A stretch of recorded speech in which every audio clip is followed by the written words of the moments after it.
Mes paroles valent cher. Salut à tous. J'espère que vous allez bien. Le chairman pour vous servir. Les Guesnay m'appellent le chair. Les Fimbi 500. Mais les deux sont corrects. Anyway, Sarcel représentant. Sect Abdoulaye, évidemment. Bienvenue sur We Hustle. C'est toujours ton émission qui rassemble et motive. Au fil des émissions, nous recevrons différentes personnalités qui viendront s'asseoir à ma table, nous parler de leurs échecs, mais surtout de leurs réussites. Alors, Hugo, take a seat, non? PDG, let's get it! We hustle, baby.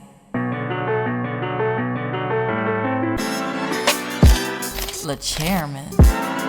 We hustle, baby. The chairman. We hustle, baby. Le chairman. De retour sur We Hustle et aujourd'hui, je suis vraiment fier de recevoir mon homeboy, footballeur, homme de cœur, homme de terrain, philanthrope.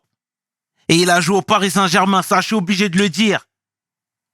L'homme que l'on nomme Jérémy Ménez. Jérémy. Mon gars. Comment il va? Bien et toi? Impeccable, frérot. On est là, frérot. Merci d'avoir. Quel plaisir. Tout le plaisir est pour nous, sincèrement. Ça fait longtemps, toi-même, tu sais. Grave, C'est qu'une question de temps, mon frère. Merci sincèrement. Et là, je parle au nom de toute l'équipe, hein, clairement. Est-ce que tu peux te présenter, s'il te plaît, pour celles et ceux qui ne te connaissent pas? Du moins, le peu de personnes, mais c'est comme ça. Bah, moi, c'est Jérémy Ménez. J'ai 37 ans. J'ai grandi à Vitry-sur-Seine. Et après, à partir de 13-14 ans, je suis parti en centre de formation de football à Sochaux. Donc, j'ai fait une bonne partie de ma jeunesse là-bas. Et puis voilà. Et puis après, j'en ai fait de ça mon métier. Donc, je suis devenu footballeur professionnel. Et voilà, j'ai une carrière de 20 ans. Et aujourd'hui, 37 ans. Et on est là. Hein. Magnifique. On va retracer le parcours, la petite vie, forcément. Vitry. Dans les années 90, à quoi ressemblait le jeune Jérémy? J'ai grandi de parents divorcés. Ok. Donc moi j'ai vécu avec ma mère à Vitry-sur-Seine et mon père dans le 91 à Longjumeau. Donc mon frère était avec mon père et moi j'étais avec ma mère. Et donc voilà, donc j'étais seul avec ma mère et j'étais un jeune garçon plutôt tranquille, assez timide. 2 enfants dans la fratrie? 2 enfants, ouais, j'ai un grand frère qui a 5 ans de plus que moi. Kevin, C'est ça, ouais, Kevin. Et tu venais d'où, toi, à Vitry? Quelle cité? Quel coin? Moi, je suis du plateau. Je suis du plateau. Le Moulin Vert, c'est le haut de Vitry. D'accord. Ouais, c'est le haut de Vitry. Très bien. Et très tôt, déjà, on a décelé, ce talent de footballeur, ou du moins ces talents de technicien? Ouais, bah, assez tôt. Tu connais, tu joues avec tes potes dans la cité.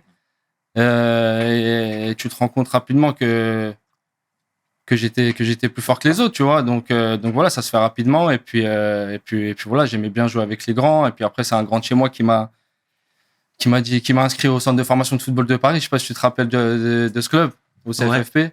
D'accord. Et c'est lui qui m'a envoyé faire une détection parce qu'il avait détecté que j'étais plus fort que les autres, tu vois. Mm-hmm. Et ça s'est passé comme ça, en vrai.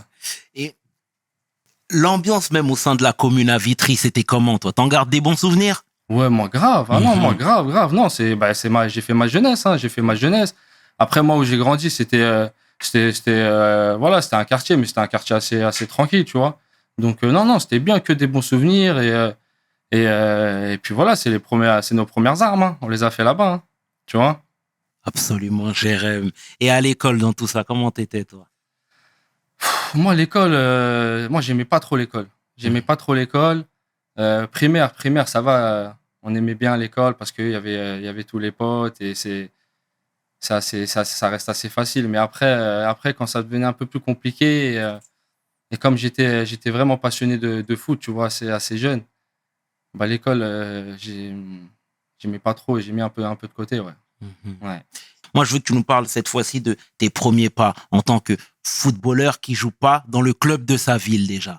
Parce que nous, à l'époque, quand on voyait ça, c'était déjà un petit phénomène. Ouais, non, des jeunes, j'étais fort quand même. On voyait que j'avais un peu plus de qualité que les autres, tu vois. Et ça se voyait parce que moi, même avec les grands, je pouvais jouer normal, tu vois. Donc ouais, c'était un peu ça. Et même après, une fois que je suis arrivé en club, même dans mon équipe, bah, j'étais déjà aussi l'un des plus forts, tu vois. Et à chaque fois, en fait, c'était ça, tu vois. Donc tu te rends compte en fait que dans chaque équipe que tu passes, dans chaque catégorie que tu passes, bah, t'es souvent le plus fort. Donc c'est des signes, tu vois, c'est des signes. Et voilà, donc petit à petit, tu te fais, en fait. Bien sûr. Et c'est à quel âge, toi, que tu as rejoint le centre de formation de Sochaux? J'avais 14 ans. J'avais 14 ans. En fait, j'avais fait une dernière année à Brétigny-sur-Orge, en moins de 13, première année. Et donc après, durant cette saison-là, je fais une détection à Sochaux. Je vais une semaine à Sochaux avec plein de jeunes de la région parisienne, tu vois, qui ont été repérés par un recruteur du FC Sochaux, qui travaille dans la région parisienne. Et on va faire une semaine là-bas. Et moi, dès le premier jour, il me dit ouais, ça t'intéresse de nous intégrer pour l'année prochaine, tu vois. Et dès le premier jour, moi, je savais que j'allais être pris, tu vois. Sérieux? Ouais, je te jure.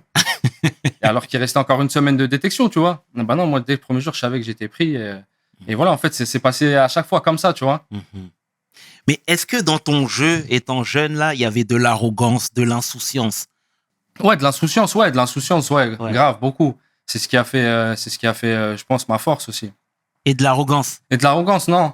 C'était de la nonchalance. Il y avait beaucoup de nonchalance, mais je le faisais pas exprès. Tu vois, je le faisais pas exprès. C'était comme ça. C'était ma nature, en fait, tu vois. Mais c'est vrai que je paraissais, beaucoup de gens me l'ont dit, tu vois, que j'étais nonchalant sur le terrain. Moi, je faisais pas exprès. Mais après, ouais, beaucoup d'insouciance. C'est ce qui, je pense, c'est ce qui a fait ma force aussi, tu vois.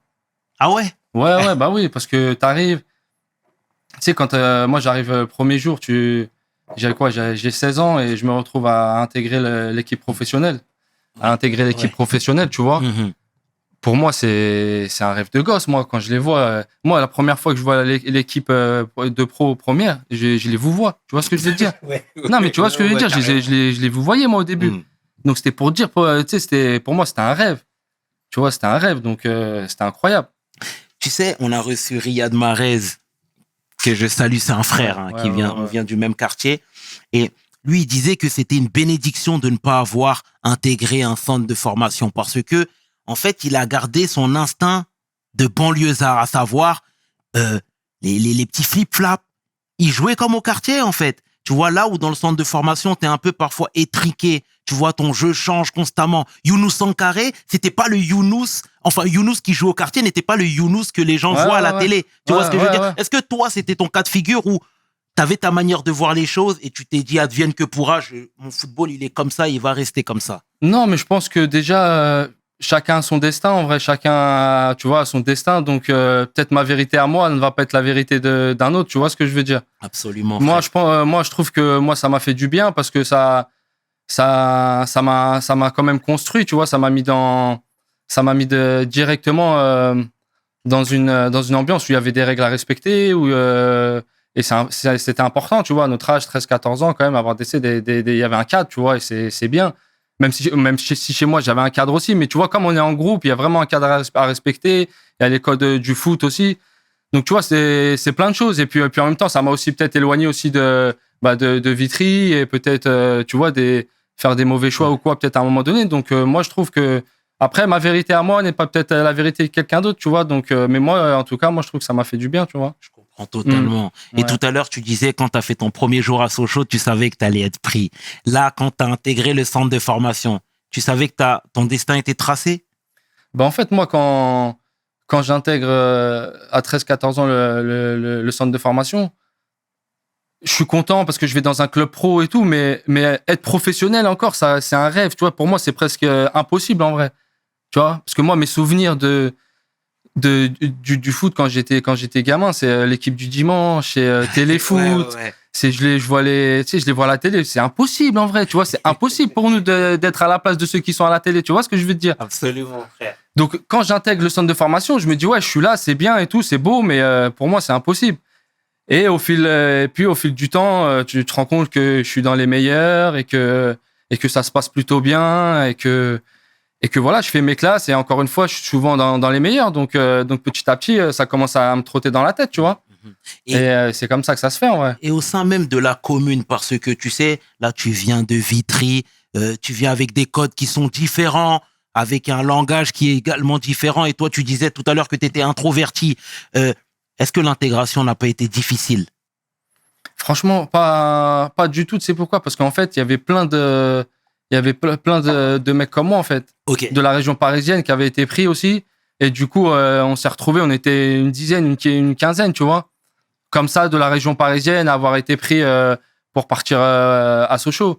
Donc, au final, c'était un peu comme si j'étais resté chez moi, mais au centre de formation de Sochaux, tu vois. Donc, c'était cool aussi pour les débuts, tu vois. Je comprends totalement. Et la population même. Parce que moi, apparemment, Sochaux, c'est un tout petit village. Ouais, Tout c'est se une passait petite à ville, Montbéliard, ouais, c'est ça? C'est ça, Ok. c'est Montbéliard. Et les gens, ils étaient plutôt enclins, ils étaient ouverts, ils étaient avenants avec vous?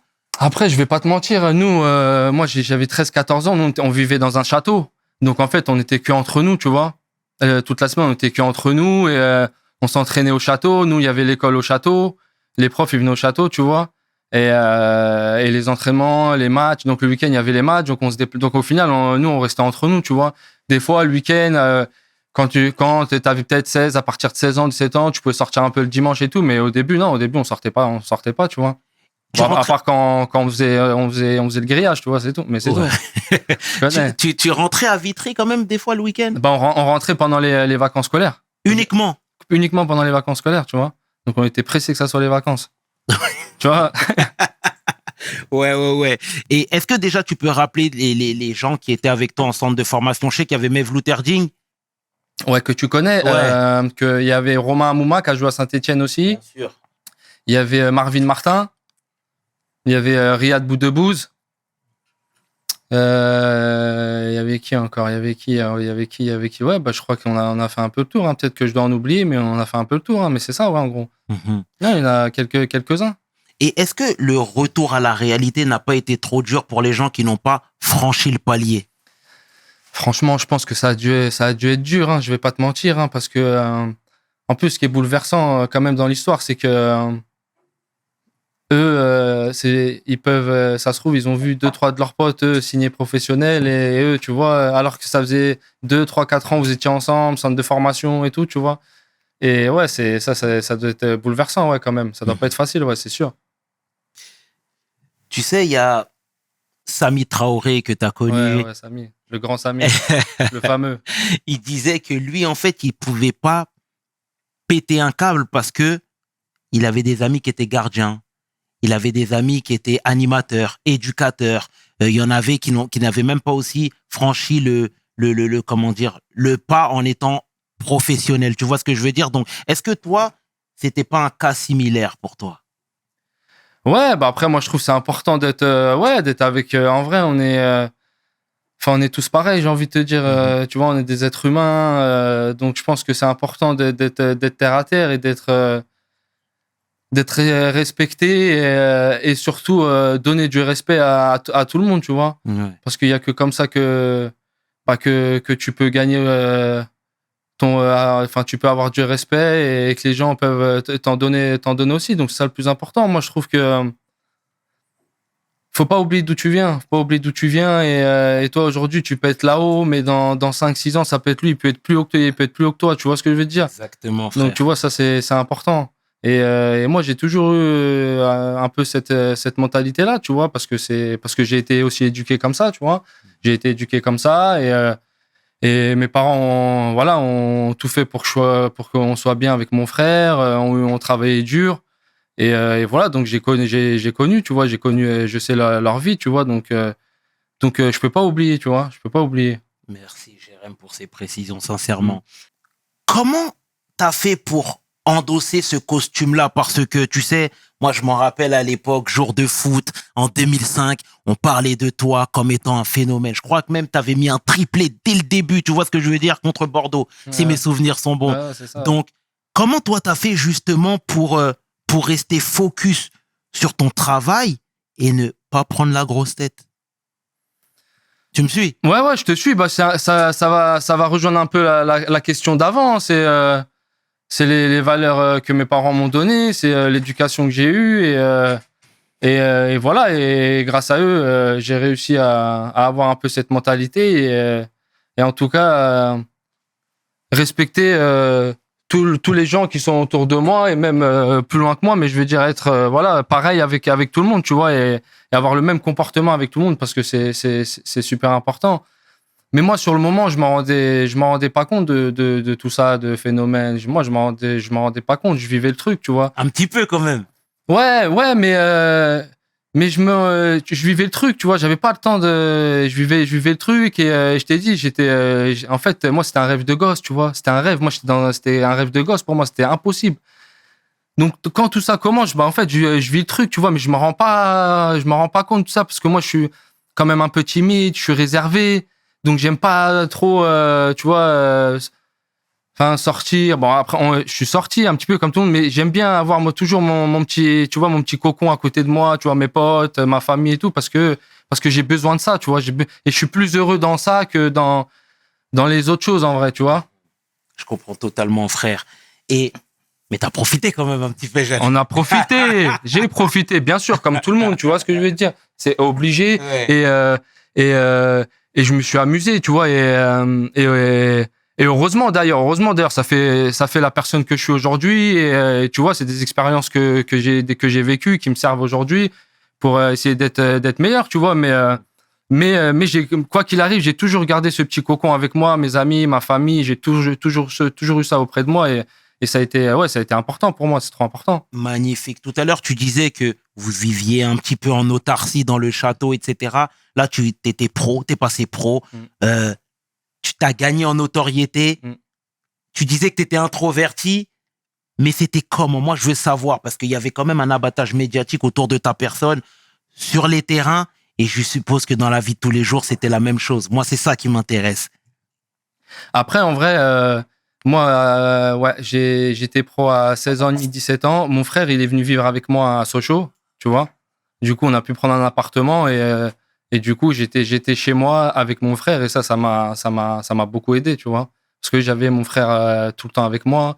Et du coup, après moi, malgré tout ça, j'avais une vie très simple, tu vois. J'allais à l'entraînement, je rentrais chez moi, je faisais ma petite sieste, j'étais avec mon frère, j'avais une vie très simple, tu vois. Après, comme on a dit avant, après, bien sûr que des fois, après une victoire, on sortait, je me suis amusé un petit peu, mais je veux dire, après, j'avais une vie très simple, tu vois. J'ai jamais cherché à aller ce côté lumière et tout. Je préférais être un peu plus, tu sais, dans l'ombre parce que j'ai toujours ce côté, tu sais, réservé, timide et tout. Et je préfère être derrière, quoi, tu vois. Et le fait d'avoir vécu avec ton frère, ou du moins que ton frère vienne vivre avec toi, c'était une idée de qui? C'était une idée de nous, parce qu'en fait, à la base, moi, avant de signer pro à Sochaux, je pouvais signer pro à Manchester aussi. Et du coup, mon frère, on était parti à Manchester avec mon frère et Manchester, il m'avait dit, on fait venir ton frère, on lui trouve un travail, il est avec toi, et puis comme ça, au moins, t'as ta famille avec toi et ce sera plus facile pour toi, tu vois. Et donc, du coup, cette idée est venue comme ça, en fait, tu vois. Donc, d'une fois que j'ai pas signé pro avec Manchester, du coup, j'ai signé pro avec Sochaux. Et donc, cette idée est venue comme ça, tu vois. Donc, il est venu avec moi à Sochaux quand même. Et du coup, comme ça, j'avais tu vois, ce côté-là avec mon frère, j'avais chez moi et j'étais bien, tu vois. Je pouvais faire mon travail tranquillement, tu vois. C'est une très bonne idée. T'as très bien fait, Jérém, sincèrement. Et voilà, je découvre ça. Hein. Je savais pas, Jérém. Bah ouais. Bien. Et du coup, voilà, tu sais, il y a Pogba. Je me souviens, j'avais regardé une ancienne interview qui disait que, et c'était à l'époque où il déchirait tout à la Juve, hein, peut-être vers 2013-14, et il disait que, voilà, lui, on lui a décelé ce talent-là, il est titulaire, etc., mais c'est encore un minot, un genou.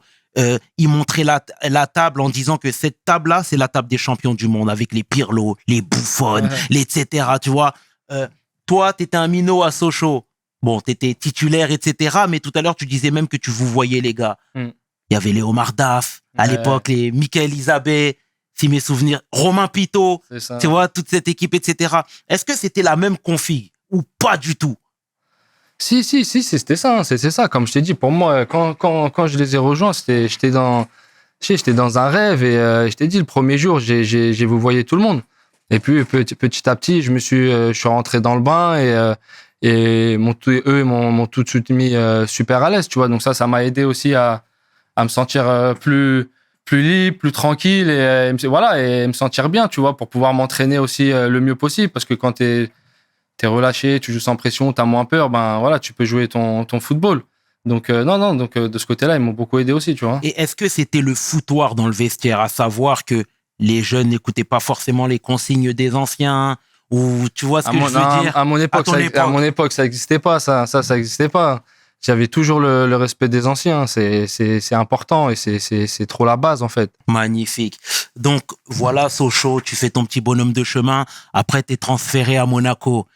Mais tu sais, moi, à l'époque, j'ai pas trouvé que c'était comme ils diraient les Américains, un power move. Ça veut dire, pour moi, tu pouvais directement aller plus haut. Ouais, mais après, Monaco, à cette époque-là, si tu te rappelles bien, ça l'est toujours d'ailleurs, Monaco, c'est un grand club français. C'est un grand club français. Ils avaient été en finale de Ligue des Champions. Ils luttaient pour le titre tous les ans. Donc, c'était, avant de partir dans un encore très grand club, je pense qu'il fallait franchir ce palier-là, tu vois. Ce palier-là, et c'était important. Donc c'est pour ça, parce que j'étais encore jeune, j'avais 18 ans, tu vois. Donc, j'étais encore jeune. Donc, je pense que c'était important aussi de rester encore en France, dans un club peut-être avec un peu plus de pression, qui a besoin de plus de résultats. Et je pense que non, c'était bien. C'était une bonne solution. Et les tentations étaient plus grandes à Monaco? Ah, quand t'arrives à Monaco, t'arrives à Monaco. En plus, j'ai 18 ans, ouais. J'arrive de Sochaux. Il y avait toujours Kevin avec toi? Non, après, il y avait plus Kevin avec moi après. Non, après 18 ans, il y avait plus Kevin avec moi parce qu'après, lui, il avait ses trucs aussi. Il voulait avancer aussi de son côté. Donc, non, il était plus avec moi. Et donc, ouais, donc après, changement de vie, Monaco, première fois quand je vais signer à Monaco, c'est la première fois que je vais à Monaco. Je connaissais même pas Monaco. Tu vois, même dormi, je l'avais jamais entendu. J'arrive à Monaco, je vois la plage, la mer, je vois toutes les voitures et tout. Je dis, ah ouais, c'est comme ça. C'est comme ça. Ouais. Et voilà, après, on va à la découverte. Hein. À la découverte. Est-ce que, bon, aujourd'hui, on parle à bâton rompu avec le recul. Est-ce que tu as vrillé par moment? Non, vrillé, jamais. Franchement, vrillé, jamais. Mais après, ouais, je me suis amusé comme tout le monde. Après, bien sûr que je me suis amusé comme tout le monde. Des fois, j'ai peut-être fait des trucs que j'aurais pas dû faire, mais vriller, non, jamais. Non, jamais.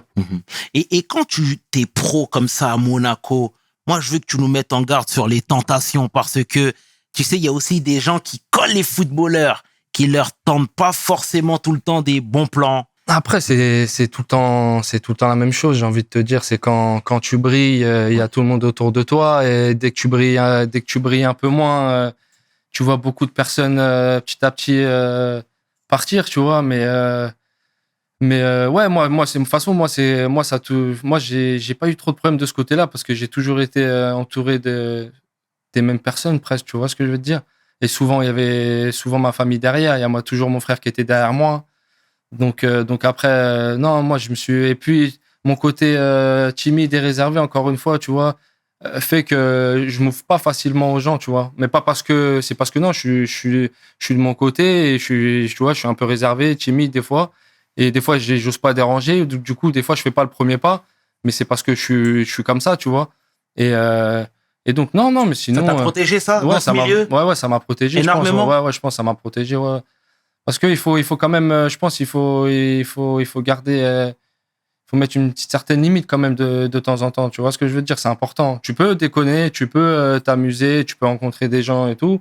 Mais il y a des limites, je pense, à ne pas passer, tu vois.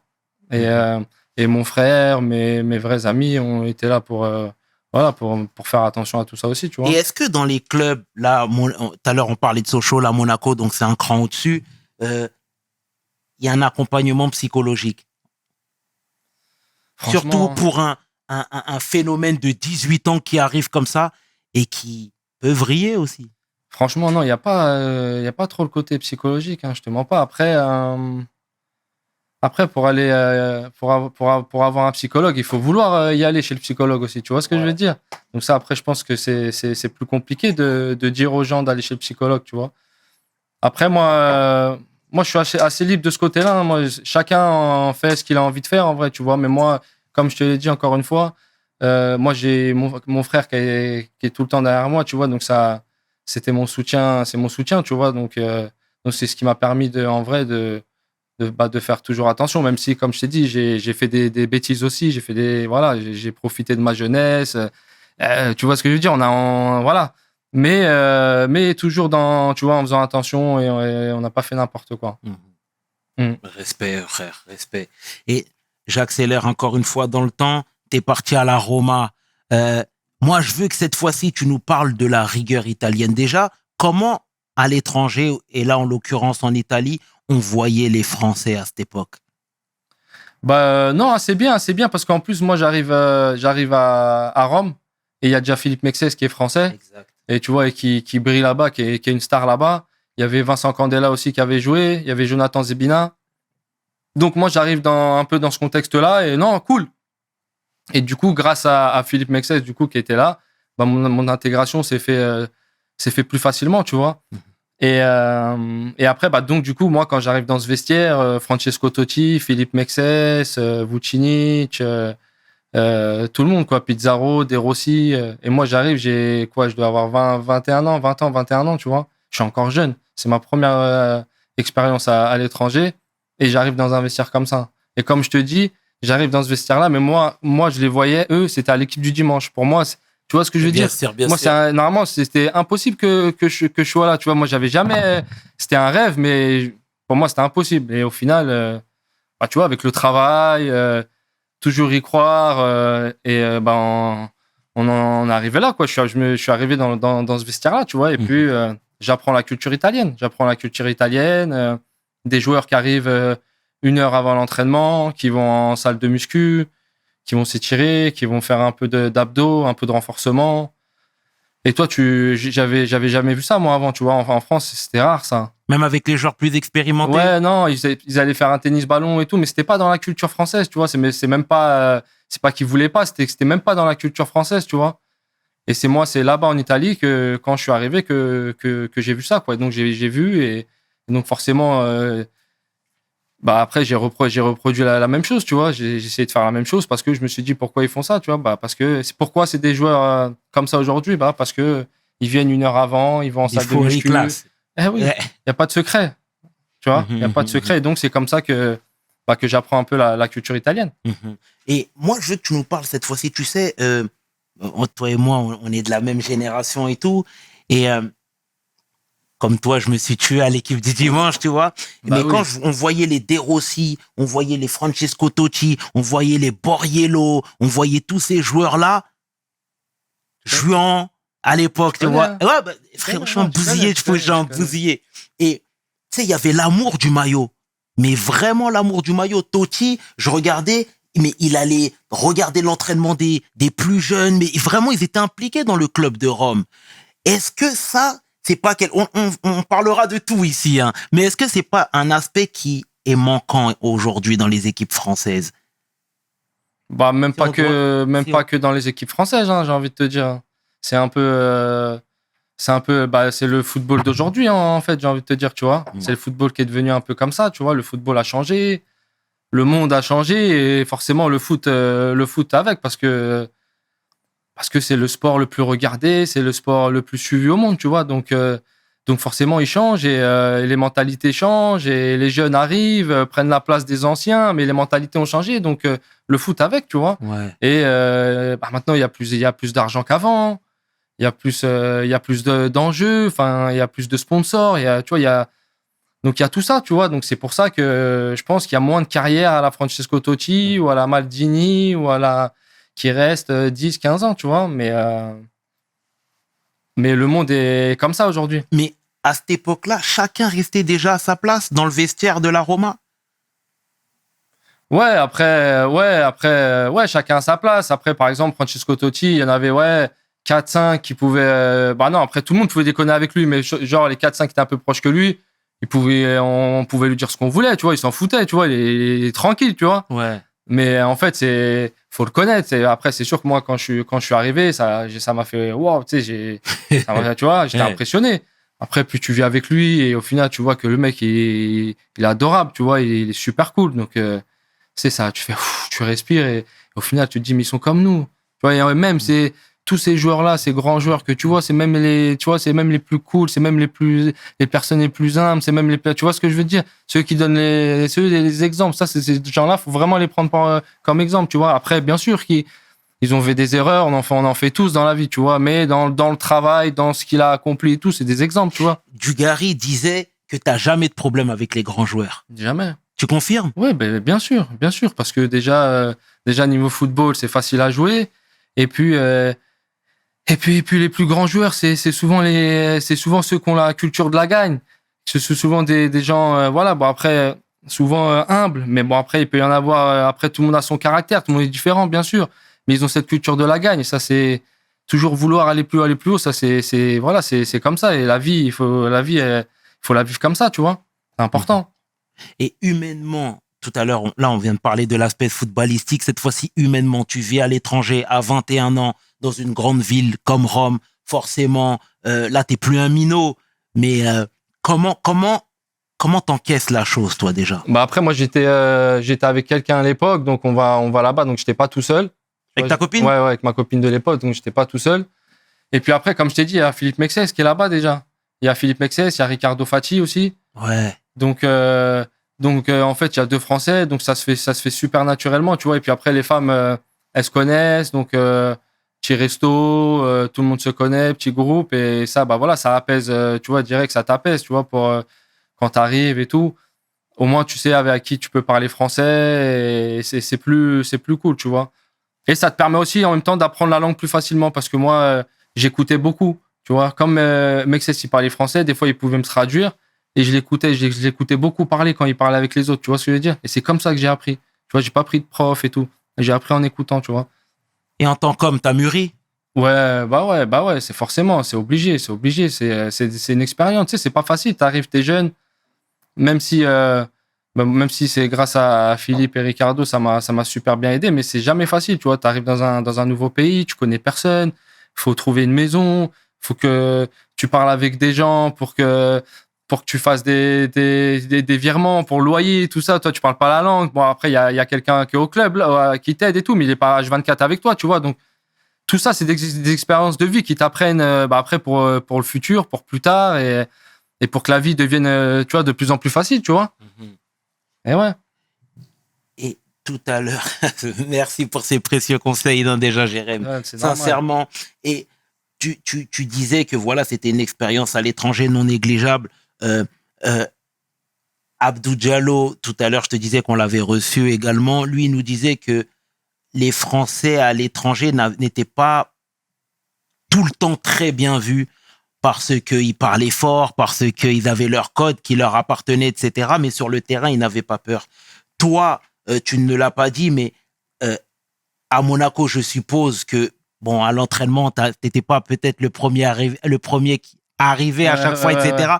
En Italie, quand tu voyais les mecs arriver 1 heure à l'avance, est-ce que tout ça, ça t'a professionnalisé davantage? Ouais, quand même, parce que c'est des exemples, et c'est vrai que, bah, après, tu le reproduis. Mais je vais pas te mentir que après, j'ai pas été régulier, tu vois. J'ai pas été régulier, et c'est ce qui a fait aussi à un moment donné où j'ai été moins performant et moins bon dans ma carrière, tu vois. Parce qu'une carrière, c'est long, c'est sur 15-20 ans, et il faut être régulier. Et pour être régulier, il faut bosser, et il faut bosser tous les jours. C'est pas un mois un mois oui, et 3 mois un peu, tu vois, presque non, et un mois oui, non. Il faut bosser tous les jours pour être performant et pour être régulier.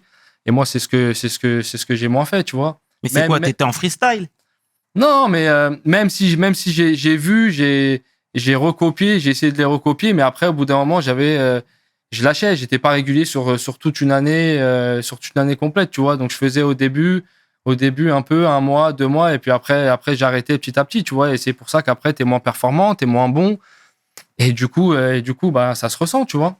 Mais quand tu dis que tu manquais de régularité, c'est quoi? C'est aux entraînements, t'étais moins performant, t'allais en dilettante? Ouais, bah ouais, non, ouais, j'allais en dilettante, je travaillais un peu moins, peut-être que je sortais un peu plus, peut-être que, tu vois, c'est beaucoup de détails. Une carrière, c'est beaucoup de détails, et voilà. Et puis, des fois, ben, au lieu de rester une demi-heure en plus, et ben non, je les faisais pas. Ou un jour, peut-être que j'avais pas envie, j'étais un peu fatigué, la veille, j'avais pas dormi beaucoup. Bah, je disais, j'ai mal là, je peux rester tranquille aujourd'hui, tu vois, plein de trucs comme ça, tu vois. Et sur une carrière, 1 fois, 2 fois, sur une carrière, bah, petit à petit, bah, t'es moins bon, t'es moins performant, et ça se voit sur le terrain, tu vois. Mm-hmm. La génération 87, cette fois-ci. La fameuse. Vous étiez des La cracks. fameuse. Exactement. Vous étiez des cracks. Moi, honnêtement, et ça n'engage que moi, t'étais le meilleur des 87. Non. Non, ça n'engage que moi, Non. frérot. Ouais, bah, Tu vois ce que je veux dire? Bon, tout le monde dit Ben Arfa, mais moi, pour moi, c'était toi, tu vois. Et je vais reprendre. On n'a pas encore parlé de Paris, mais je vais reprendre les propos de David Beckham, qui a dit que il y avait Ibra, qui avait son nom, qui avait sa carrière, etc. Mais il a dit le joueur qui l'a le plus impressionné, c'est Jérémy Ménez. Je sais pas si tu as entendu ça. Qui c'est qui a dit ça? Beckham. Beckham. David Beckham. Ouais. Il a dit c'est Ménez qui l'a le plus impressionné. Tout à l'heure, je viens de te dire, pardon, que pour moi, tu étais le plus fort des 87. Gentil, mon frérot. Benzema n'était pas celui qu'on citait en premier lieu. Comment t'expliques qu'il y a eu un écart conséquent entre vos deux carrières? Franchement, c'est le travail. Hein. Moi, j'ai envie de te dire, le mot-clé, c'est le travail. Hein. Ce que je te dis depuis tout à l'heure. Hein. Ce que je te dis depuis tout à l'heure, c'est le travail. Et Karim, il a été... Karim, c'est le travail qui l'a amené au Ballon d'Or. C'est le talent, bien sûr, mais c'est le travail. Et nous, c'est ce qui nous a manqué, tu vois. C'est ce qui nous a manqué, mais voilà.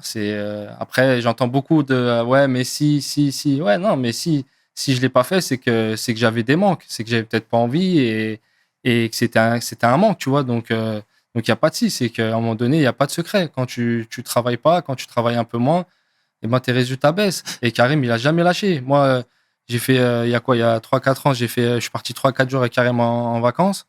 Lui, le matin, il se réveillait à 8-9 heures et il faisait déjà son sport et tout pendant que moi, je dormais, tu vois. Et c'est ça. L'exemple, il est là, tu vois. Et ben nous, c'est pareil. Enfin, moi, c'est pareil. Moi, je parle pour moi, c'est pareil. C'est ça. Bah, j'ai beaucoup moins travaillé que Karim. Et c'est ce qui a fait la différence. Après, je dis pas que si j'avais travaillé, tu vois, mais j'ai fait beaucoup moins que Karim et voilà. Mais tout le temps, on parle de la rigueur italienne. Toi, tu étais à la Roma. À Paris, tu as côtoyé beaucoup d'Italiens, etc. Il n'y a pas un moment où tu as eu ce petit déclic en te disant il faut que je me bouge? Si, non, j'ai eu le déclic. J'ai eu plein de fois le déclic, mais j'ai eu le déclic pour 1 mois, 2 mois, 3 mois, tu vois. Et puis après, je repartais. Vas-y, laisse tomber. Non, vas-y. Parce que j'avais moins envie. J'avais pas envie. Et voilà, tu vois. Et voilà. Pourquoi aujourd'hui, quand je te parle de Karim Ballon d'Or, bah c'est ça, c'est le travail, la régularité, le travail tous les jours. Il n'y a pas de secret. Il n'y a pas de secret. Si tu veux réussir quelque chose dans ta vie, que ce soit dans le foot ou n'importe où, il faut travailler et croire en soi, c'est tout. Travailler, c'est tout. Il n'y a pas de secret. Moi, c'est comme ça que je vois les choses, en tout cas, tu vois. Il n'y a pas de secret. Mais non, ça fait du bien, franchement, cette transparence. Non, et toi, tu trouves qu'on a été trop dur avec la génération 87? Trop dur, non, trop dur, non. Après, je vais te dire un truc, j'ai pas envie de faire la pleureuse, tu vois, mais c'est vrai que nous, quand on est arrivé, on a été un peu les premiers surtout. Quand je te dis les premiers surtout, c'est par exemple quand nous, au début, on arrivait en premier avec les casques, ou avec une casquette, ou peut-être des petits détails comme ça, tu vois, et que on voit la génération à l'époque, ils faisaient les Peter Luxin, les... Mais ouais, mais pas comme ça. Tu vois. Ouais, mais il n'y avait pas autant de médias, tout ça. Tu vois ce que je veux dire? C'était pas autant médiatisé, tout ça, tu vois. Nous, il y avait vraiment tout. Et puis nous, c'était la génération 87, champion d'Europe. Tu sais, on a toujours été quand même, tu vois, la fameuse génération 87, toujours, tu vois. Donc voilà, on a été. Et donc, pour ça, on a été un peu critiqué au début. Parce que là, si tu vois aujourd'hui, maintenant, tout le monde arrive avec les casques et on dit plus rien. C'est devenu normal, tu vois. Mais après, c'est pas grave. En vrai, c'est qu'on devait passer, on a passé le flambeau aux petits jeunes, tu vois. C'est comme ça, tu vois. Et voilà. Après, nous aussi, on a fait des erreurs et donc, en vrai, on a sûrement mérité, c'est tout. Des fois, tu sais, dans la vie, on a ce qu'on mérite dans la vie, tu vois ce que je veux dire. Donc, on fait des erreurs et tu payes, c'est tout. En vrai, c'est tout. Tu fais des erreurs et tu payes, il n'y a pas le choix. Mm-hmm. Mais non, t'es lucide et moi je respecte ça, Frangin. Sincèrement, tu sais, tu sais, parce que t'as laissé personne indifférent lors de tous les clubs que t'as. Ouais, c'est vrai. Tu vois, et ça, c'est vrai. On me le dit souvent. Ouais. Moi, je me rappelle à l'époque, il y a Carlo Ancelotti qui t'aimait beaucoup. Ouais, il t'aimait beaucoup, Carlo. Vrai. Mais un jour, toi, tu te plaignais parce que tu réclamais un peu plus de temps de jeu, etc. Et Ancelotti, lui, qui habituellement couvre un peu ses joueurs, etc. Là, il a dit, ben si Menez, il est pas content, il a qu'à partir. Ouais, non, c'est vrai. Tu te souviens, Ouais, non, c'est vrai. Mais parce que je m'étais plaint une fois dans le vestiaire après un match. Et donc, du coup, c'est pour ça qu'il a sorti ça, et à juste titre d'ailleurs. Mais après, c'était la seule fois avec Ancelotti, parce que c'est le meilleur entraîneur du monde à mes yeux, tu vois. Et puis, quel homme, tu vois ce que je veux te dire. Donc, trop de respect pour cet homme, je te jure. Et donc, non, mais comme je t'ai dit, ouais, bah, des fois, comme je t'ai dit, c'est mérité. Des fois, c'est mérité. Des fois, nous aussi, on a déconné, on a fait des erreurs. On méritait de se prendre, voilà, des soufflantes, et des fois, il le fallait, c'est bien. Mais franchement, je te dis la vérité, et c'est même pas de la flagornerie. Moi, je suis admiratif sur les gens qui reconnaissent leur tort, tu vois. Là, je viens de te parler du cas Ancelotti, mais il y a je me souviens aussi d'un match, je crois que c'était contre Toulouse, où tu avais été sifflé par le parc. Mais tu sais, là où les journalistes attendaient des croustilles, que toi, tu te lâches sur les supporters en disant « Comment ça ?» T'es venu, t'as dit « Si, ils m'ont sifflé. Ils ont raison. J'ai pas jobé. Ça fait 2 matchs que je suis là, j'ai pas jobé. » Tu vois ce que je veux dire? Et en fait, moi, c'est cette remise en question perpétuelle que je respecte, frère. Ouais, après... Tu me suis? Après, j'ai été beaucoup de fois... Ouais, j'ai pas toujours été irréprochable. Même si... après, c'est beaucoup le... Bah, j'ai 37 ans aujourd'hui, avec le recul, quand je regarde, tu vois, mais sur le moment présent, après, moi, je suis impulsif. C'était beaucoup de l'impulsivité. Et donc, voilà. Et donc, c'est sur ça qu'il fallait que je gomme mes erreurs, parce que des fois, j'étais trop impulsif, et 2 minutes après, je regrettais l'action que j'avais fait juste avant. Et c'est comme ça, maintenant, avec l'âge, avec l'expérience, avec le recul, qu'on essaye de s'améliorer, parce que on s'améliore tous les jours, tu vois, on essaie de s'améliorer tous les jours. Comme je t'ai dit, on a fait plein d'erreurs nous aussi, et voilà, c'est comme ça qu'on apprend de toute façon. Totalement, frère. Je rétropédale ici chez We Hustle, on est comme ça. On avance, on rétropédale. C'est parti. Champion d'Europe en 2004, génération de fous. Est-ce que là, on vous a pas prévenu sur le fait que c'était le début pour vous et que beaucoup allaient se casser les dents? Franchement, non, parce qu'encore une fois, on était insouciants. Franchement, on était insouciants, et nous, on vivait le truc, on vivait le moment présent, on était insouciants. Mais malgré cette insouciance, on était quand même assez mature. On était quand même assez mature, parce que tu vois, le fait d'avoir grandi loin de tes parents, d'être en centre de formation à 13, 14 ans, forcément, t'apprends un peu à vivre tout seul. Même si t'es pas tout seul, mais t'apprends quand même à vivre tout seul. Tu vois, t'es loin de tes parents, et tu te fais ta propre expérience, en vrai, et t'apprends, tu vois. Donc tu prends de la maturité, je pense, par rapport, je pense aux jeunes, voilà, qui grandissent, pas dans une situation comme ça, tu vois. Et je pense que ça aussi, ça nous a aidé pour le début de notre carrière, tu vois. Je comprends totalement. Et tu sais, parce que c'est un aspect qui est très important pour nous, hein. Honnêtement, la psychologie. Et parfois, quand on voit les footballeurs, tu sais, étant jeune comme ça, avoir ce paquet d'oseille, avoir toutes ces sollicitations, frérot, tu peux vriller. Non, tu peux vriller. Non, c'est dangereux. Après, comme je t'ai dit, moi, j'ai l'éducation de mes parents, mon frère qui était à côté de moi. De ce côté-là, franchement, j'ai eu de la chance. Tu vois, j'ai eu de la chance. Après, comme je t'ai dit, j'ai fait des erreurs. Je suis sorti avec mes potes. J'ai eu une jeunesse comme tout le monde, tu vois. J'ai pas été irréprochable non plus, tu vois. Mais toujours, j'ai jamais dépassé la limite, tu vois. Bien sûr. Tu vois, c'était toujours dans le respect. Et donc ça m'a beaucoup aidé. Je te comprends totalement. Et tu vois, il y a Cicinho qui disait, que tu connais, hein, Cicinho, exactement, qui disait que, voilà, lui, il aimait la bringue, et il disait qu'il a testé plein de choses là, ceci, cela. Mais il a dit, le jour des matchs, il prenait pas ça parce qu'il avait peur de se faire, tu sais, les tests antidopage, etc., de se faire attraper. Mais si c'était pas le cas, il se serait encore, il aurait mis son nez dedans, machin, etc., tu vois. Et en fait, moi, je pense que c'est un aspect qui est assez manquant dans les clubs. Tu vois, quand je parle avec des internationaux, ou du moins avec des footballeurs, ils te disent tout le temps que les gens sont presque livrés à eux-mêmes, tu vois. Ouais, c'est ça. C'est vrai que Moi, comme je dis, j'ai eu de la chance, j'ai eu ma famille, j'ai eu mon frère, tu vois. Mais c'est vrai que c'est pas le cas pour tout le monde. Et ça peut être dur. Ça peut être dur. Tu peux passer, tu sais, d'avoir un salaire très conséquent à très vite avoir presque plus rien. C'est un bouleversement pour une personne, tu vois. Et si t'es pas préparé à ça, si t'as pas même investi ou pour plus tard, etc., ça peut être bouleversant et dur pour une personne. Donc, ouais, non, c'est important. Et il faut faire, de toute façon, l'entourage, c'est trop important tu vois, pour une personne, pour nous, pour tout le monde, j'ai envie de te dire, mais nous qui sommes des personnes publiques, etc., l'entourage, c'est trop important. Et quand il y a de l'argent, etc., c'est trop important. Et moi, voilà, j'ai eu mon frère, donc j'ai eu de la chance sur ça. Mais en tout cas, il faut faire attention à son entourage, ouais. Merci pour ces précieux conseils, sincèrement. Et quand on parle de folie, par exemple, toi, quelle folie t'as fait, toi, pendant tes grandes années? Moi, c'était les voitures, hein. Je vais pas te mentir. Ouais, moi, je vais pas te mentir. Tous les 6 mois, je changeais de voiture et tout. Et c'était mon kiff de jeunesse, tu vois. Tu connais, on a grandi, on a été heureux, tu vois. On va pas faire les misérables, on a été heureux, mais ma mère, elle a eu quoi, 205, elle a eu une Clio, elle a eu une Twingo, on a eu des, tu vois, voitures très modestes, mais on était bien. Donc, on voyait toutes ces voitures-là, on voulait se les acheter, c'est normal. Donc, j'ai profité, j'en ai acheté. Et puis voilà, non, c'était les voitures. Mais maintenant, regarde, aujourd'hui, les voitures, tu vois, je m'en fous, tu vois. Plus d'importance. Mais j'ai kiffé ma jeunesse, comme tu dis, j'ai kiffé ma jeunesse et j'avais envie de le faire et aucun regret, tu vois, 0 regret par contre, tu vois, 0 regret. Je respecte en tout cas ta transparence, frérot, sincèrement. Et ça sauve, hein, ce que tu dis, hein, frérot. Hein. Non, non, mais c'est vrai, tu vois.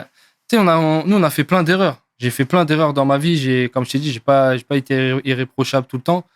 Mais c'est toutes ces expériences-là, c'est toutes ces erreurs-là, c'est les gens que j'ai connus, que j'ai et que je vois plus, ou que c'est toutes ces personnes-là qui m'ont appris que plein de choses dans ma vie, inconsciemment, tu t'en rends pas compte quand tu es jeune peut-être, mais au final, après, 10 ans plus tard et tout, hein, tu repenses à toutes ces choses-là et t'apprends tout ça, en fait. T'apprends tout ça, tu vois. T'apprends tout ça. Et aujourd'hui, je me dis pas, je pourrais plus être comme ça. Je me dis, c'est bien parce que ça m'a fait, mais je me dis, je pourrais plus refaire aujourd'hui des fois les choses que, tu vois, que j'ai fait aujourd'hui, tu vois.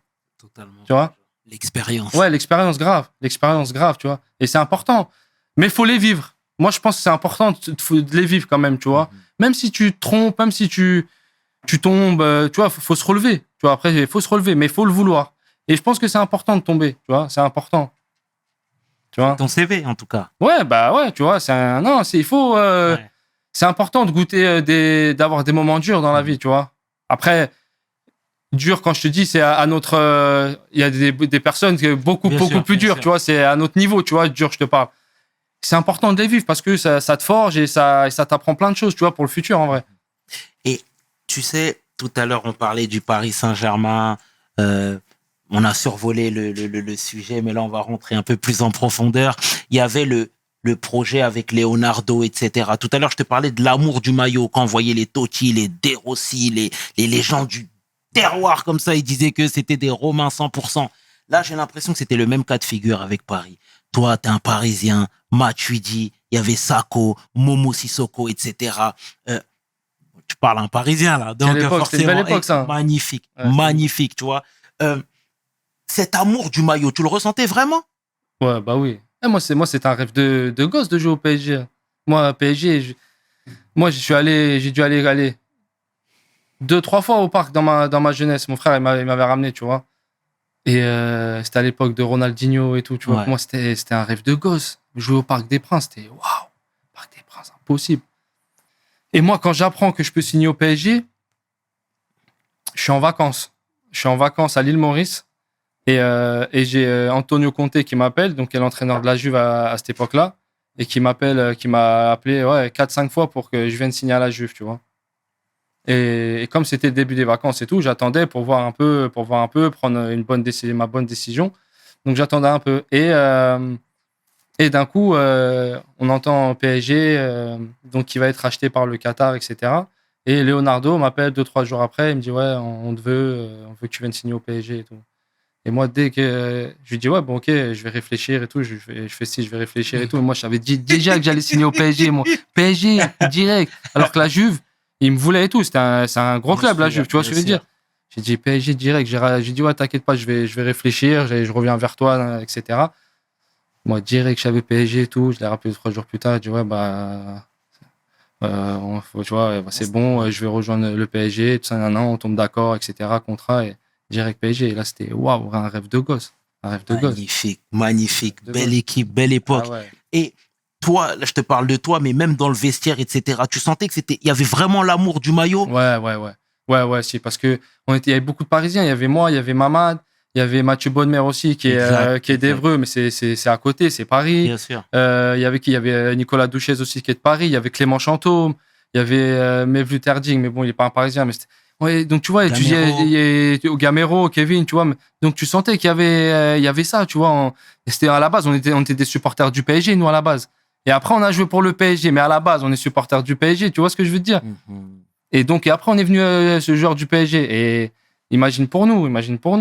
Et puis, je pense que ça se ressentait, tu sais pourquoi? Parce que plein de supporters, de gens que je croise aujourd'hui, leur meilleure période du PSG, tout le monde me reparle de cette époque-là. Tu vois ce que je veux te dire? Tout le monde me reparle de cette époque-là. Et donc, c'est qu'à un moment donné, je pense on dégageait un truc. Il y avait un truc qui s'est dégagé. Plus avec les autres, on formait. Eux, ils avaient envie aussi bien de se mélanger avec nous. On allait manger ensemble. Donc, il y avait un bon mix, tu vois. Un bon mix. Et ça a fait que l'équipe qu'on avait, tu vois. Tu vois? Très belle époque, en tout cas. Franchement, terrible. Grave. Non, grave. Après, il y a les Italiens qui sont venus, qui ont emmené une certaine rigueur aussi. Les Motta, les Ibra. C'est ça, je t'ai dit. Après, même nous, les Français, peut-être Mathieu, qui avait jamais vécu d'expérience à l'étranger et tout, ils ont vu ça, ils ont apporté une certaine rigueur. Et tout le monde s'est mélangé. Et au final, tout le monde, tu vois, ça a formé une belle équipe, un beau groupe. Et même nous, après, on allait en salle de muscu, on avait pris un peu cette rigueur-là, et on était avec eux, et ça a formé, voilà, tout ça, tu vois. Et c'est grâce à ça que les supporters aussi se sont ressentis aussi derrière tout ça, tu vois. Totalement. Ouais. Totalement. Ah, c'est une superbe époque, en tout cas. Sincèrement. Grave. Mais est-ce que toi, on parle comme ça à cœur ouvert ici, hein, mais que les Français et même les Parisiens de manière générale respectent les légendes. Tu vois ce que je veux dire? Là, j'ai vu le week-end dernier, Thiago Silva, il est sorti à Chelsea, ils ont fait une standing ovation. Là, il y a Cavani qui est parti, mais ça s'est fini un peu en eau de boudin. Il y a Kylian qui part, ça se finit moyennement. Tu vois, il y a Thierry Henry pour sa 100e, on l'a pas célébré comme on aurait dû le faire. Tu vois, est-ce que c'est pas un problème franco-français qui... Ouais, c'est vrai, je suis d'accord avec toi. C'est vrai que des choses comme ça en Angleterre ou en Espagne, où je pense que tu les verrais pas, ces choses-là, ouais, c'est vrai. Après, c'est dû à quoi? Je sais pas. Mais en France, j'ai l'impression que dès que tu fais une erreur ou quoi, t'es vite catalogué, t'es vite mis dans une case. Et après, en France, pour te faire sortir de cette case, mon ami, c'est compliqué, hein. C'est compliqué, tu vois. Et tu sais, même moi, on m'a mis dans une case. Si tu veux, les gens qui me connaissent pas, en fait, moi, c'est quand on me connaît pas, c'est soit on m'aime bien, soit on me déteste, j'ai envie de te dire presque. Tu vois ce que je veux dire? Et une fois qu'on me connaît, ça y est, la bascule, elle change direct, tu vois. Bah, moi, c'est un peu ça aussi, tu vois. C'est un peu ça. C'est un peu ça. C'est compliqué. Ah, c'est compliqué. Mais bon, il faut faire avec, hein. C'est comme ça, hein. Il faut faire avec, tu vois. Il faut faire avec. Et tu sais, là, dans tout ça, il y a aussi les médias qui mettent leur grain de sel. Tu vois ce que je veux dire? Qui ternissent l'image des joueurs parce qu'aujourd'hui, c'est un jeu, parce qu'aujourd'hui, il faut vendre. Tu vois, il y a Grégory Coupé qui disait que lui, il n'a pas pu rester dans les médias parce qu'il ne pouvait pas taper comme ça sur ses anciens collègues, etc. Donc, c'est pas un jeu qui est assez nocif. Qu'est-ce que toi, tu as à dire? Ouais, non, grave. Et c'est grave respectable, hein, ce qu'a dit Grégory Coupé, parce que moi, je suis comme ça aussi, hein. Jamais je pourrais me permettre de critiquer un joueur ou quoi, parce que j'ai été joueur. Et parce qu'on a le droit de pas être bon, et ça arrive à tout le monde. Et puis même quitté. Après, il peut y avoir de la bonne critique, si elle est constructive et si elle est bonne, tu vois. Mais la critique gratuite pour nuire comme ça ou pour juste mal parler, moi, j'aime pas ça et ça m'intéresse pas, tu vois. Donc voilà. Moi, je pense qu'il faut toujours essayer d'être positif, tu vois, parce que c'est important. T'as vu, et plus t'es positif, plus t'attires la positivité. Et, tu vois, moi, je vois les choses comme ça, tu vois. toujours, après, c'est vrai que des fois, il y a des gens, on vit pas tous la même vie, il y a des jours compliqués et tout, je le conçois et c'est normal. Mais c'est toujours quand même de s'accrocher, de trouver une motivation et, tu vois, essayer d'être positif, tu vois, mais c'est pas facile pour tout le monde. Je dis ça, c'est peut-être plus facile pour moi, tu vois. Mais voilà, tu vois, et quand même essayer d'être le plus positif possible, tu vois. Tu regardes la presse, toi? Franchement, non. Je vais pas te mentir, non, non. Quand j'étais joueur, ouais, je la regardais parce qu'elle traînait dans le vestiaire et tout, mais je l'achète pas. Si, non, franchement, je la regarde même pas. Franchement, je te jure, je regarde même pas. Ouais, non, je regarde même pas. Franchement, je regarde même pas. Avant, je regardais, mais de moins en moins. Parce que ça y est, après, tu comprends que c'est. Et puis, je sais, je suis capable, moi, tout seul, de me dire si j'ai été bon, si j'ai pas été bon, si mon comportement a été bon, si tu vois ce que je veux dire. D'accord. Donc, après, après, la critique extérieure est toujours bonne à prendre et tout, hein. Mais je suis capable aussi, moi, de savoir me juger tout seul, tu vois. Je comprends totalement, Frangin. Et est-ce que le fait de ne jamais avoir cette Coupe du Monde, par exemple, a été un crève-cœur pour toi? Ouais, bien sûr. Ouais, c'est sûr, parce qu'une Coupe du Monde, c'était, comme je t'ai dit, c'est un rêve de gosse. Tu vois, encore une fois, tout ça, c'est des rêves de gosse, tu vois. C'était pour nous, enfin, pour moi, c'était impossible. Et après, une fois que que tu rentres dans l'équipe de France A, c'est sûr qu'après, tes rêves, c'est de faire une Coupe du Monde, quoi. J'ai fait un Euro et j'ai pas fait de Coupe du Monde, mais encore une fois, je le méritais pas, donc sans regret, en fait, tu vois. C'est juste, c'est de ma faute, en vrai. Tu vois, donc sans regret. Et ouais. J'ai rêve seulement. Non, c'est vrai, c'est vrai. C'est de ma faute, c'est de ma faute. Il y avait plus fort que moi au moment de la Coupe du Monde, au moment présent. Et voilà, donc sans regret. Ouais, sans regret. Et toi, tout à l'heure, tu nous disais que tu avais très tôt les pieds sur terre. Enfin, tu as toujours eu plus ou moins les pieds sur terre parce que tu avais un bon entourage, etc. Financièrement, voilà, tu étais quand même plutôt pas mal. Est-ce que tu as directement investi dans des business? Ouais, non, bah, comme je t'ai dit, il y a mon frère, j'ai eu la chance d'avoir mon frère derrière moi qui gère très bien et qui est bien calé sur tout ça, tu vois. Donc, j'ai eu vraiment de la chance. Même s'il il a été aidé par d'autres personnes aussi avec lui, tu vois. Mais j'ai eu un bon cadre sur ça. Et ouais, j'ai beaucoup d'immobilier, j'ai des maisons de retraite, j'ai des maisons de retraite, j'ai beaucoup d'appartements, tu vois, en location. Et voilà. Et puis ouais, c'est tout. C'est beaucoup d'immobilier. J'ai beaucoup d'immobilier, ouais. Et ça, c'est des business rentables, les maisons de retraite? Ouais, c'est rentable. Ouais, c'est rentable parce que c'est bien rentable. Et en plus, ça coûte pas mal quand même, tu vois. Parce que en fait, moi, j'ai acheté des chambres dans des maisons de retraite, si tu veux. Et ces chambres, je les loue, tu vois. Ok. Et c'est moi qui les loue, tu vois. Et c'est pas donné, quoi, pour louer les chambres de maisons de retraite et tout, tu vois. Donc, c'est pas la maison de retraite non, entièrement c'est des chambres dedans, ouais, des chambres ouais, c'est ça. Et donc voilà, et beaucoup d'immobilier aussi, ouais. Et ça, c'est des actions que tu avais déjà effectuées quand tu étais... Ouais, dès que j'ai commencé mes premiers salaires et tout, avec mon frère, on a commencé déjà à regarder pour les investissements et tout. Et dès mon jeune âge, dès 18 ans, 19 ans, ça, ouais, on a commencé déjà. Ouais, non, c'était... Non, je t'ai dit, de ce niveau-là, j'ai eu de la chance, tu vois. Franchement, j'ai eu de la chance d'avoir mon frère et ma famille derrière, ouais.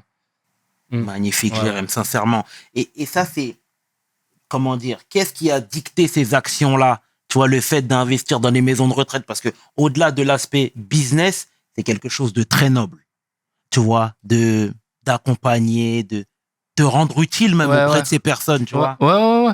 Non, bah après, c'était des personnes qui sont dans ça, tu vois, qui m'ont conseillé, qui travaillaient aussi avec mon frère, tu vois. Et donc, ces personnes-là nous ont conseillé d'investir comme ça, tu vois. Et donc, ça s'est super bien passé. Et aujourd'hui, je suis content, tu vois. Donc, non, je suis content de ce niveau-là, tu vois. Magnifique. Et c'est des business qui se situent principalement en France, à l'étranger? Non, tout en France. Non, j'ai tout en France, ouais. Non, tout en France. Tout en France. Moi, je veux pas d'embrouille avec les impôts, tout ça. Laissez-moi tranquille. Je paye tous mes impôts. Et non, tout est en France. Tout est en France. D'accord. Ouais. Merci pour ces précisions, Jérém. Plaisir. T'es parti au Mexique également. Ouais. Parle-nous de cette vie là-bas. C'est des gens qui déjà sont ouverts, c'est une population ouverte, qui aime bien accueillir du monde. Est-ce qu'ils ont un regard assez aiguisé envers le français? Ah, c'est une culture totalement différente, hein. Moi, tu sais, c'est des gens, c'est un peu plus la fête, c'est un peu plus ouvert. Il fait beau presque toute l'année. Donc, c'est une autre culture. Ouais, ils sont grave ouverts, ils sont grave accueillants. Et non, moi j'ai passé presque 2 ans là-bas. J'étais à l'América, j'étais à Mexico City, la capitale. C'est énorme. Et non, j'étais bien. Franchement, j'étais bien. La vie, c'était top. Et j'ai passé, non, c'était 2 années. Moi, j'ai kiffé la vie là-bas. Hein. Non, franchement, j'ai kiffé. Ah, moi, s'il y a des joueurs qui hésitent, s'ils ont des contacts pour aller là-bas et tout, franchement, moi, à la limite, je conseille même. Hein, tu vois, non, franchement, j'ai passé 2 bonnes années, tu vois. Bonnes Et années. même en termes d'intégration, Ouais, intégration. Bon, après, ça va. J'avais déjà la trentaine, donc j'avais déjà, tu vois, un peu plus d'expérience. J'étais moins réservé, donc j'avais déjà parlé. Je parlais déjà italien, donc tu vois, italien, espagnol, même si c'est pas pareil, mais ça se ressemble un petit peu. Donc c'était un peu plus facile pour moi d'apprendre l'espagnol. Et puis non, ça s'est super bien goupillé, tu vois, et j'ai kiffé quoi. J'ai kiffé. Et comment ça se passe d'un point de vue familial? Parce que toi, entre-temps, tu as eu des enfants. Ouais. Tes enfants étaient basés sur Ouais, Paris. j'avais 2 enfants, ouais. D'accord. Tes enfants étaient basés sur Paris, je suppose. Mes 2 enfants ils étaient sur Paris ou sur Lille, parce que la maman est de Lille. Ouais. À cette époque-là, ils étaient sur Paris et ils venaient me voir pendant les vacances scolaires. Hein. J'avais pas le choix. Mais moi, j'étais déjà séparé de la maman à cette époque-là, tu vois. D'accord. Et donc, bah, ils venaient pendant les vacances scolaires, tu vois. Et c'était pas un crève-cœur? Comment on fait pour justement concilier la dur, vie hein. pro et la vie perso, Ouais, là, en c'est dur, l'occurrence? c'est dur, c'est pas facile. Surtout que même en termes de décalage horaire, vous n'êtes pas du tout alignés. Non, pas du tout, ouais, pas du tout. C'était 7 heures de décalage, ouais. Et moi, mes enfants, ils étaient assez petits quand même, tu vois, ils étaient jeunes. Tu vois, là, ils ont 11 ans et 9 ans. J'étais au Mexique, je te parle de ça. Ça fait quoi? Ça fait 5 ans, 6 ans, donc ils étaient jeunes, tu vois. Et ouais, c'était dur. Mais comme moi, j'étais déjà séparé de la maman, donc entre guillemets, j'étais habitué un peu à cette séparation, tu vois, parce qu'on était déjà séparés. Et moi, on était déjà plus ensemble, donc j'avais déjà un peu cette séparation. Je connaissais déjà, tu vois. Donc, mais c'est vrai, comme c'était plus loin, c'était moins facile. C'était moins facile, mais bon, c'était pour le travail et j'avais pas le choix, quoi. Enfin, j'avais pas le choix. Et est-ce que cet aspect est à prendre en compte pour le supporter lambda? Tu sais, Thierry Henry, lui, pareil, il s'était séparé de sa femme. Et pour justement essayer comment dire, de donner un avis sur ses mauvaises performances à l'époque où il était à Barcelone, il a dit, ouais, mais en ce moment, je suis dans le dur parce que je vois pas trop ma fille, etc. Et il s'est fait tacler, charcler.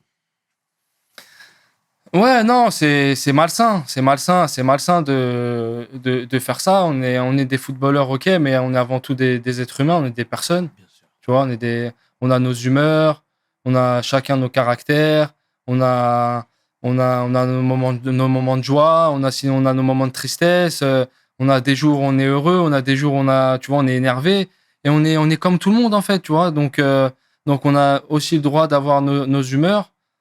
Mais en même temps, je peux comprendre aussi que comme on est quelqu'un de public, il faut essayer de donner un bon exemple et essayer quand même d'être exemplaire, tu vois. Mais bon, ça fait partie du jeu et du métier aussi. Donc on prend tout ce qui va avec forcément. Il y a des avantages, mais il y a aussi des inconvénients. Mais ça va, les inconvénients, ils sont cool, ils sont assez cool, tu vois. Absolument, frère. Voilà. En tout cas, franchement, t'es généreux, Jérém, et ça fait plaisir de t'entendre comme ça, C'est gentil, sincèrement. frérot, c'est gentil. Et tu sais, aujourd'hui, aux abords des terrains, on voit, il y a tous les parents en train de regarder le match des enfants, en train de scruter à la recherche limite du nouveau Kylian. Toi, ce serait quoi le regard déjà que t'as? Très grave, très grave. C'est la société d'aujourd'hui, malheureusement, qui est un peu comme ça. Malheureusement, j'ai envie de te dire. Mais c'est regrettable parce que c'est des enfants et des enfants, ils ont juste envie de jouer au foot et s'amuser, tu vois. Et moi, il y a un mois de ça, mon fils, il est parti, il avait un tournoi, je suis parti voir à son tournoi. C'est la première fois parce qu'avec tous mes déplacements et tout, je l'avais jamais vu jouer avec son équipe. Là, c'est la première fois que je suis parti au tournoi et j'ai dit à l'entraîneur, tu fais comme si que j'étais pas là. C'est un joueur, c'est comme le joueur il est comme tout le monde ici. Tu fais comme si j'étais pas là. Si tu dois lui gueuler dessus, si tu dois, n'hésite pas, tu fais ce que tu veux. Moi, j'interviens pas du tout, tu vois. Et parce que c'est pas parce que je suis un truc ou machin, non. Il faut qu'il est là pour s'amuser, pour être avec ses potes, s'amuser. Et imagine les entraîneurs qui viennent, déjà ils entraînent ton petit, les arbitres, ils viennent, ils arbitrent.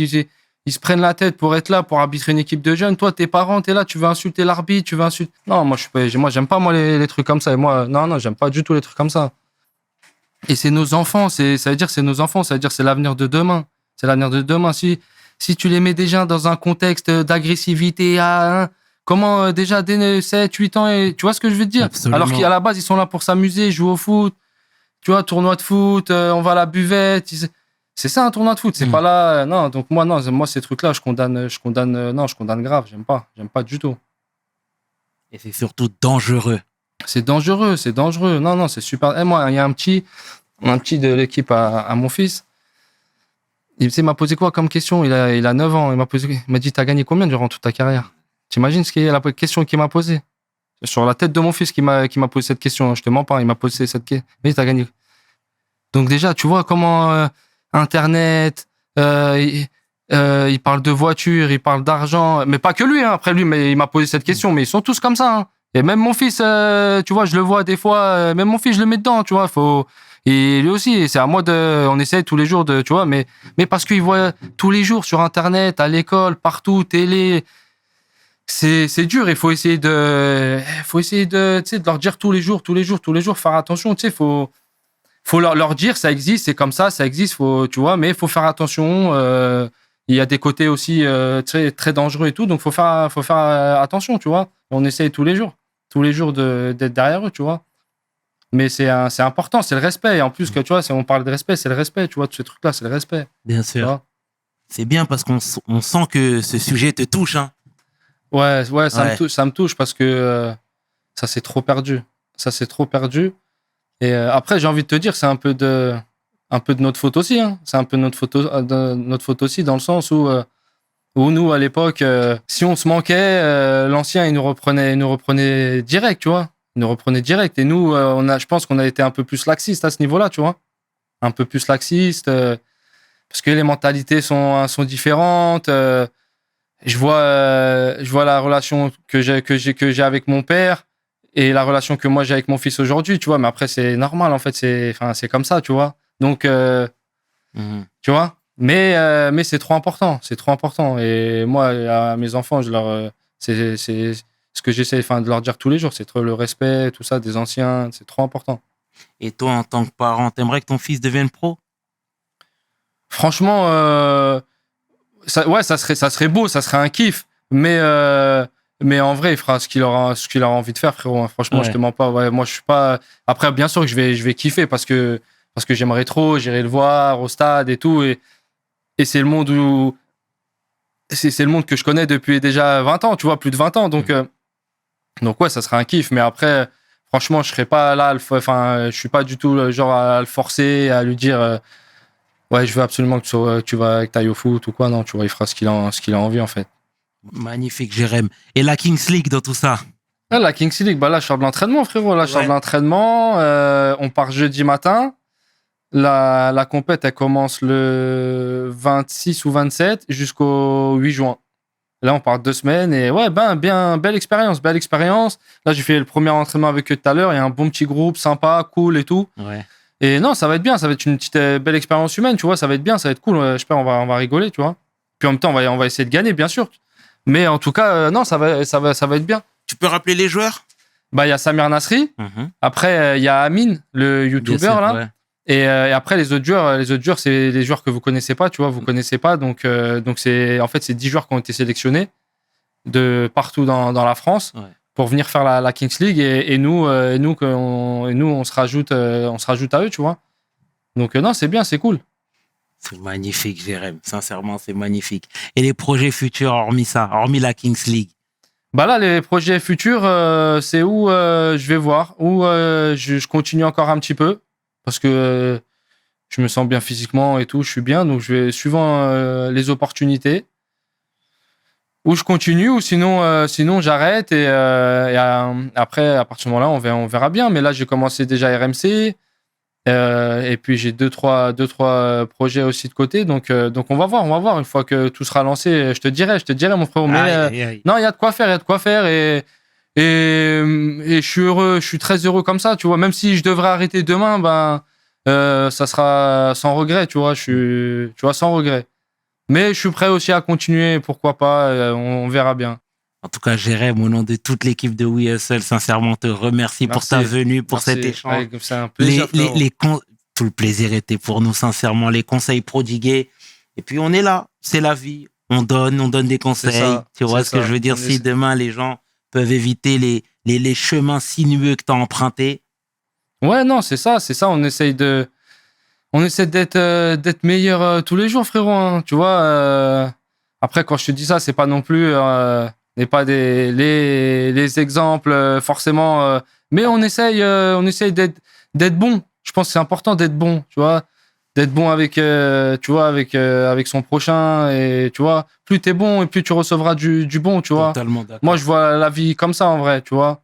Plus t'essayes d'être bon, après on fait tous des erreurs, on peut tous, mais tu vois, c'est l'intention que tu as, qui est, je pense, le primordial, tu vois, qui est important. Si tu as l'intention d'être bon, tu veux être bon, tu auras du bon. Après, bien sûr, dans la vie, il y a des...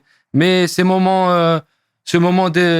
petits bas que tu as dans ta vie, c'est parce que derrière, c'est pour que tu aies du bon et que ça soit vraiment du bon et que c'est pour que tu apprennes, tu vois, pour que tu apprennes. Et c'est comme ça, c'est la vie, tu vois, il faut se battre tous les jours. Hein. Après, je te dis ça, il y a des gens beaucoup plus malheureux que moi qui se battent vraiment, vraiment. Quand je te dis on se bat, c'est, tu vois, à notre échelle encore une fois, tu vois, parce que...